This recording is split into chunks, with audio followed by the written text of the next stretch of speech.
Hey guys, what is up? AwesomeTheSauce here. Hope you guys are having a great day. Today we have a video talking about the upcoming patch to Wizard101. They just put out a tweet. They're talking about tonight they're going to be doing an update, and they are covering a lot of ground. So I thought I would make a video talking about what to expect literally in less than 24 hours. Now for once, with the tweet where they announced that the change is coming, they put out update notes, which is not something they do often. I hope they do more often. But there are patch notes, y'all, and these cover a lot of ground. The things that I'm going to be focusing on are the gear and the spells. I feel like that's what most people are interested in, but I will be linking the patch notes if you want to look at all the miscellaneous changes. There's little bits and bobs here and there. But as far as the gear, this is what we've been talking about for, I want to say, almost 2 months now. And it's the accessibility of Aeon gear, the accessibility of Eternal gear, just the Novice Gear in general. They're going to be changing how Novice Gear works when it comes to how you acquire it. Now, the details of this are still fairly unknown, but the real issue right now is the fact that you need pixels and polygons,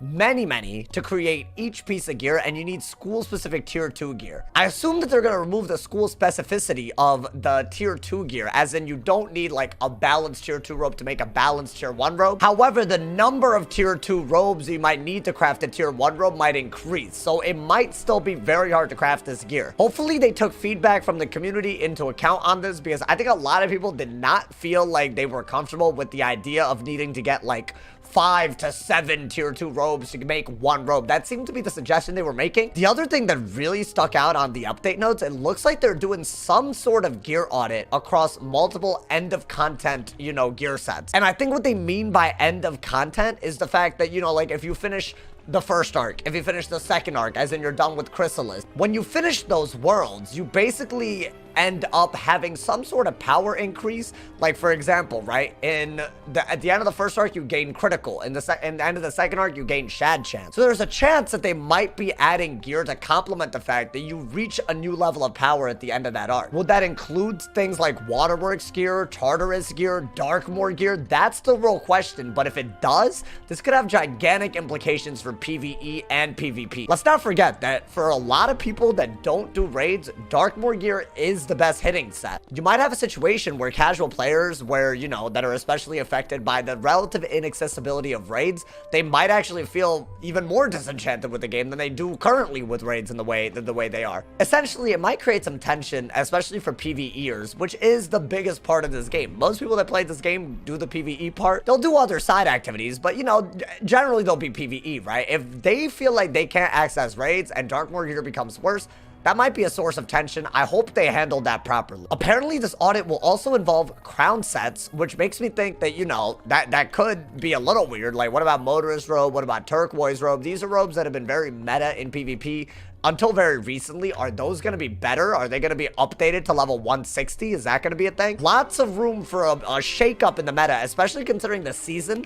It's about to end. I just hit Martial on this, man. So, we got like 2 days left. That's it, my boy. It could be a totally different season, depending on how this gear audit works, especially across multiple level bands. Now, let's talk spells. There seem to be 3 major things that are going to happen in the upcoming update when it comes to spells. One thing, apparently, balance is going to start getting audited in terms of spells. They're going to lower the damage on this. That's the wording that they use, as you see on your screen. They're going to lower the damage on this. And if you guys are unfamiliar with how good Scales is right now, essentially, you do like 750 damage. That's what this card says. And if you're above 50% HP, you get a life or ice school pip back. So essentially, you're using 5 pips, you get 2 pips back, you're doing about 240 ahead. So if you do the math out, it's like you're doing 240 damage per pip. It's really bad when you look at it like that. Apparently, they're gonna lower the damage. Now, I don't know what that means, but hopefully they find the happy medium where the damage is low enough where it's definitely worth using above 50%,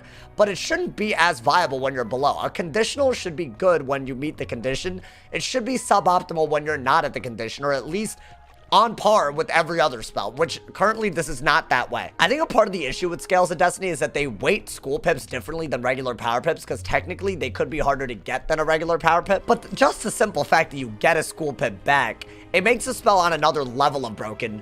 I hope they audit this properly. The other thing that they did seem to mention are that lore spells and shad spells are going to get audited in this update for balance. So we might see a different gaze. We might see a different Mockenspiel. Though I don't think Samurai is going to change, because the whole pip thing, giving pips and doing a lot of damage for it, it seems a very balanced utility. I do think Spiritual Tribunal could get a change. We could see that. I bet we're gonna see a change with Ninja Piglets because it literally doesn't do anything. It's very likely that Lore Master and Savage Paw could also be getting a small change, especially to reflect the school pip that they have, because they just added school pips and didn't actually audit the effects on these spells. I think they just want to keep things consistent, but now Balance should actually get a decent lore update, which I hope is a good one, because currently I don't run lore spells. I don't run a single one. You look at this deck, you don't see lore spells. They're not that good. They're a little underwhelming compared to other schools because they didn't get audited. Hopefully we get a good update on that one. The other spell change that they're doing, apparently, and I didn't even know this was a thing, apparently this spell is bugged. I don't know how, but they're going to change Oni's Nutrition. And this spell, which currently in PvP, you're supposed to use it to remove overtimes on yourself to replace with blades. You can't use it because it doesn't let you target yourself. This spell is bugged.